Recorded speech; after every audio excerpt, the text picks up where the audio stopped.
be a good one, guys. Welcome back. It has been more than 2 weeks. This is episode 97 of the Man with the Plan podcast. I heard that recording button and I was just like, shoot, I'm a little rusty at this. Like, this is a whole if you're watching on YouTube, which we'll talk about that in a second, which is something that's crazy, and just the show in general is that I just am super giddy. I'm super happy to be back recording. Unfortunately, and as we're going to continue to talk about this, we have a kind of a weird structure for today. And so if you've been watching the show, if you've been sticking around for the last 2 weeks wondering where the heck I've been, I will explain all of that very shortly. But before we do that, we are on YouTube, Apple Podcasts, Spotify, iHeartRadio, Samsung Podcasts, wherever you're getting your podcast, whether you're watching on YouTube for the show or you're listening in the car heading to work or heading to maybe dinner with a friend or something like that. Subscribe, let everybody know about the show. Maybe let that dinner friend know, hey, I was listening to this podcast. Maybe you want to check it out. We are nearing 10,000 listeners, guys. The momentum's been insane. And let's just start with that. How we're going to structure this today is kind of similar to when I got sick to start the summer. It's going to be a very much where the heck I've been type thing, explain some things, what our plans are for the rest of the summer. And then we're going to talk about my experience at ACC Media Day, covering that for my new job at ClemsonSportsNews.com, which you should definitely check out. And then we're going to talk about Kyler Murray's contract and why I'm a little bit worried about it. But at the same time, it's kind of like I can see where they're going with this, but they're a little trapped. So let's start with where have I been? So it's July. Let me check my phone real quick because I actually don't know. It's Sunday, July 24th. This episode will drop on the 25th, Monday. I had some people tell me, hey, put it out on Monday. Let's just see how it goes. So where have I been for the last 15-ish days? Crazy stuff. So we left for Florida. We went to Seagrove Beach, spent the entire week with my family. I had some episodes prepared. We had decided to get up super early in the morning so we could beat traffic, get there in time, and spend a quality day at the beach with the family. So I got up at 6 in the morning and recorded two of these breakdowns for the AFC East and the AFC South, and I re-listened to them when we had some spare time when it was raining, and I just didn't believe in them. I came out across like I was rushing things, and my points didn't really get to where I wanted them to be. They're a little weak, so I'm deciding to shelve those, and I deleted them. I'm going to re-record them. I'm going to re-record an AFC East breakdown for this week, and then I'm going to save the AFC South for later. I just didn't believe in it, and I don't want to put out something that's garbage or just out there. We've done 97 of these episodes now, 97 if you're watching right now. I don't want to put out something that's poor for you guys. So there's that update. And then last week has just been a complete whirlwind. If you've been following me on social media, you've seen that I've been at ACC Media Day, Clemson Media Day, covering stuff, really taking what we've been building these last couple of years, almost 2 years now. We're fastly approaching that, and kind of putting that out there, putting my foot in the door. You guys have been fantastic. I want to thank you guys so much. And obviously when we get to episode 100, it'll be like the sob show or whatever. I have no idea yet. But we're going to get to ACC Media Day, my impressions, in a second. But I do want to talk about our YouTube momentum. And I just want to thank you guys. I haven't touched the show in 2 weeks, and you guys have been killing it watching certain episodes and just subscribing. We've gained 14, or I think 16 now, new subscribers in the last 2 weeks. I know that doesn't sound like a ton, but for how we're spread out, it's crazy. It's insane. It just means the world to me that you guys are constantly supporting the show, and we're kind of back in the swing of things. One more thing. I'm like a scatterbrain. Tuesday, I'm going to be having surgery, and I'm going to be out for the count for a while, but I do have that AFC East episode planned for that specific reason. So tomorrow I will be busy doing that and kind of reevaluating my notes and seeing where I stand. I think my placement is going to be the same. I'm just going to take a different approach to it. So that'll be that. So don't worry. We're back, in air quotes, but super exciting stuff. Let's talk about my experience at ACC Media Day, what teams really impressed me, and obviously you guys want to hear about Clemson for sure, but what impressed me, my experience, and much more. Thank you guys. All right, let's talk about ACC Media Day. So if you guys don't know, they have this stuff preseason kickoff to get people excited. They bring the coaches and they bring players. So they do it at the SEC. So you probably saw clips of Saban talking in like a hotel. Probably saw Kirby Smart, who just got a recent extension, which congratulations to him. I think it was $123 million for the next 10 years. So he's getting the big bucks, and won a national championship. So obviously he's going to be one of the paid like a winner in that sense. Jimbo Fisher talks. So you have that Saban Fisher beef, which is going to be continuously interesting to watch. See how that progresses as the season continues to evolve and grow. So there's no beef, as they say, but we're always watching. We're always looking for it, especially me, because I want to talk about it. So I was at ACC Media Day, and so we got to watch Boston College talk. Phil Dracovic, one of the potentially best quarterbacks in the ACC. Syracuse, Babers.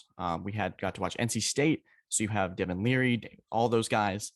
We got to Boston College. I just said Boston College. I'm like, oh, but big one was Clemson. So what I'm going to take away from this is kind of just like the environment. It was crazy. It was kind of those big time, like you not like made it necessarily, but there's an ESPN guy over here. There's a radio guy over there. There's a whole radio row. I felt so out of my element for a bit, but it was freaking awesome being able to just kind of be in that place, be in that environment where everybody's doing the same thing. They're all there for content. They're all there for that same special goal. Get content for my site, get content for my radio show, get content for this YouTube platform that I'm trying to build. And you get a little pass, you get a little credential, you get a little hat. You guys can see it's a Capital One Orange Bowl for my YouTube audience. And this is on the back, home of the ACC. It's probably flipped, but you guys know. Let's talk about Clemson, though. The thing that I took away most from them, and I'm going to talk about this more on a Twitter space tomorrow night. So if you're listening tomorrow on Monday when this actually drops, 7 to 8, I'm doing a co-host for Clemson Sports News. We'll be talking about this. But the one thing I took away from it is this team has got a load of confidence. So if you have been paying attention, Clemson went 10-3 last year. Down year, if you want to call it that, you want to be a pundit, you want to be this, you want to be that. Clemson still won 10 games. They managed to overcome so much adversity, so many obstacles, so many challenges, and still they're better for it. It feels like this team has taken all of those kinds of experiences. And sometimes even like programs like Alabama, programs like Georgia, the playoffs every year is not a realistic goal. There are going to be bumps on the road. There are going to be injuries. There's going to be circumstances that prevent you from doing that. It's not like a video game where you can turn it on rookie mode and just plow through teams as you get to the playoff every year. There's just bumps in it. It's just life. It's just how it is. So they've really taken this to heart, and it shows how that Clemson culture has continued to maintain. It's how it's continued to stay, is they have this constant belief that if they can just stick together as a group and be that family and just be there for each other, that they can accomplish a lot of things. KJ Henry was there, Jordan McFadden. Those guys are potential NFL talent. DJ Uyunglele, who has really taken this season to heart. He was at 265 at the Cheez-It Bowl. Cheez-It Bowl Twitter said "sorry, not sorry" in their tweet, which I just love when these things interact with each other, so you get different kind of vibes or energy, which is great. Thing I really love was Dabo Swinney. Of course, he's going to exude confidence. He's going to portray that. But this season, more than others, I think he's looking to prove something, kind of being like, hey, we're not going anywhere, guys. We still have the best defensive players in the country. We still have some of the most talented guys out there. We had a lot of injuries. We couldn't find that continuity. They've got that now, starting off on the right foot. This team is confident and this team is rolling. I'm excited to see what they do. And they start their first 3 games, Georgia Tech, Furman, Louisiana Tech. They're going to be able to figure out those bumps and those kinks in the offense and the defense and really be able to put together something that they can be proud of and move towards that conference play when they start to play teams like Wake Forest. Revenge game against NC State for all you Clemson fans. If you're an NC State fan watching this, you're like, hey, we got this. We finally got over that hump with Clemson. But don't be, I'm going to say, I was able to kind of grasp what NC State's doing. They are confident too. Everyone at that podium just was like, hey, we know what we are. This ACC is best it's ever been. Let's go to it. Let's roll with it. And it's exciting. It's exciting to see that conference that's always had this stigma it's not as strong as the SEC or not as strong as Big Ten. Say, hey, we can play with the best of the best, and we know it too, which is great to see. Another thing that I love to point out is the ACC commissioner. I was able to rewatch his forum and kind of the questions he was fielding was that stuff about conference realignment. I have no word on it, but I do want to say it's going to be interesting to see how college football continues to develop and change.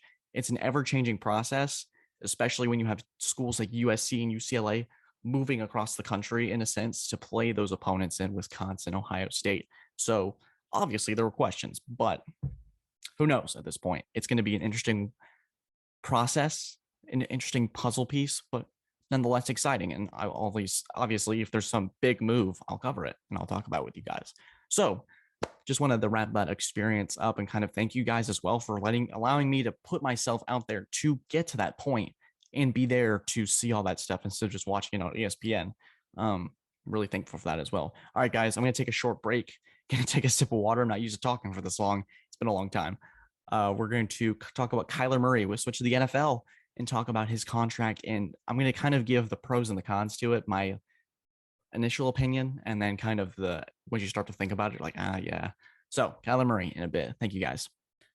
Kyler Murray. So the Cardinals quarterback just got a mega extension, $230 million, getting insane money. And so when you have that kind of contract with that kind of quarterback, or just any quarterback in general, when they get a significant payday, you're just like, you got to kind of think about it like in terms of like, okay, how does this affect their future? How does this affect the team?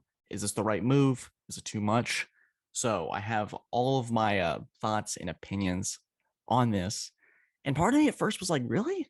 That much money? I don't really, and maybe get some backtrack from this, but I don't think Kyler Murray is necessarily worth $230 million. I don't think he's on the same level as Deshaun Watson. When Deshaun Watson plays, that's a whole thing.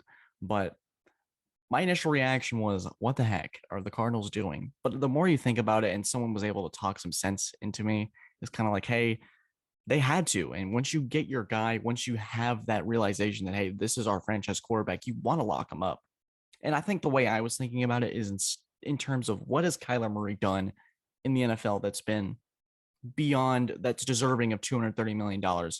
Yes, they made the playoffs, but this was a team that started 7-0 and completely and utterly collapsed. I know Hopkins was a big part of that offense, and losing him is a big deal, but going from 7-0 to 10-7 is a terrible, terrible way to finish the season. And then limping into the playoffs and playing an LA Rams team that, yes, they did win the Super Bowl, but they were completely ineffective. Murray was completely outmatched with that. And maybe that's team wise, and that's something they got to figure out. That's not Kyler Murray's problem. But in the other way is the way that it was kind of handled, is that this constant back and forth with complaining to an agent or making big statements by unfollowing teams on social media. That's not how I personally roll, and that's not how I personally do things. Is not try to be not petty in a way, but it just kind of shuts down the Cardinals and makes it really tough for them to figure stuff out, create a dialogue, create a healthy negotiation. So it kind of sped up the process. Because my mind, Lamar Jackson was the next quarterback that deserved to get that extension, deserved to get paid. League MVP, winning his quarterback back at the age of 25, won a playoff game at home against a really good Tennessee team in 2020, got over that hump. Josh Allen recently got paid a year ago, took his team to the AFC Championship game, won the AFC East, 35 touchdown passes, over 4,500 yards in 2020, and then he was able to back that up in 2021, beating the Patriots, which is a big deal for Buffalo, win the AFC East again, going to toe-to-toe with Patrick Mahomes in Kansas City, arguably a coin toss away from an AFC Championship game. Those quarterbacks, in my mind, are deserving of those kind of contracts, not a quarterback that whines and complains. And yes, there's a way of saying, hey, if the Cardinals aren't going to pay him, there's going to be a team out there that is ready to hand that paycheck to him. I understand that. I really do. I understand that they're almost trapped in a way, because if you don't pay him, you're set back 5 years. You built so much. You got the right guy. It's so hard. It's like that. Well, you got the hard part done, which is finding that franchise quarterback that can take you to the playoffs and even in the first place. And hey, maybe the Arizona Cardinals take that next step. They win the division next year. Cliff Kingsbury takes that next step. They win a playoff game, stuff like that. And that contract money is validated in a way. Right now, I'm just confused about it. And obviously, Kyler Murray's a talented quarterback. He's one of the best quarterbacks in the league when he's healthy. And there's that thing. Healthy is going to be a big thing with his height. He's 5'10". He's listed at 5'10". There's going to be someone's going to take a big shot at him. Potentially injuries are going to start to pile up. It reminds me of like kind of an Isaiah Thomas like build, where his figure doesn't really suit those big pro leagues, especially at a 5'8" guard. One bad hip injury like Isaiah Thomas hasn't seen much of the NBA. Again, yes, he's had those contracts back and forth, but has he been able to have find that stable ground within the National Basketball Association? Once again, not really. So I'm worried for that. I'm worried the Cardinals took a big step and they had to. It was almost like they had somebody pushing them to make that big step. There's like you're walking and someone's pushing you to constantly like you're there's like a shard of glass, like a pile of glass, and you got someone pushing. This is the weirdest analogy in the world, but I'm just like, it's weird. And I like Kyler Murray's style of play, but at the same time, that's a lot of money to be handing a guy that hasn't won a playoff game and is in a very competitive division with the 49ers, with Trey Lance, who we've heard good things about him. We've also heard bad things, but we always have that constant of Kyle Shanahan. The LA Rams, they just won the Super Bowl. They went all in. They still retained that majority of that roster, minus Von Miller and Odell Beckham, but they still have Aaron Donald. They still have Matthew Stafford. They still have Cooper Kupp. Cam Akers is going to be healthy again. They're going to have pieces to be able to build towards another division title. Seattle's going to be weaker, but Pete Carroll is always a guy that can potentially get a game or two off of you just because he's a freaking fantastic coach and a defensive mind that has been able to shut down Kyler Murray in spaces, but not all the time necessarily. So I think you could look at it both ways. You can say, hey, maybe Murray isn't deserving of this, or it's a, hey, let's wait and see. They had to pay him. They had no choice. They're kind of trapped. Somebody would have paid him. Somebody would have, maybe Houston was like, hey, we'll pay you $230 million. Heck, we'll take Kyler Murray on our team because Kyler Murray's a fantastic quarterback. I'm not saying this. This is going to be like titled something like this contract is trapped or something, but I'm not necessarily shading on Kyler Murray on his game. I just think the Cardinals were in a weird spot. This was a year, the way that Kyler Murray behaved in the offseason sped up this process a year. So take it as you will. It's not my style of how I negotiate a contract. It just is. It is what it is at this point, and that is the point that I'm trying to make. So, guys, I hope you enjoyed today's podcast, episode 97. We talked about ACC Media Day, where the heck I've been, and the Cardinals and Kyler Murray. So, guys, hope you enjoyed. Subscribe if you enjoy. Leave us a 5-star review, and let us know what you want to see next. We got an AFC East breakdown coming soon. I don't know when, but we'll see how that recovery process goes with surgery. We'll see. Very excited though. Thank you guys. Really excited to put this one out for tomorrow morning. So if you're listening, thank you guys, as always. Take care and have a fantastic day.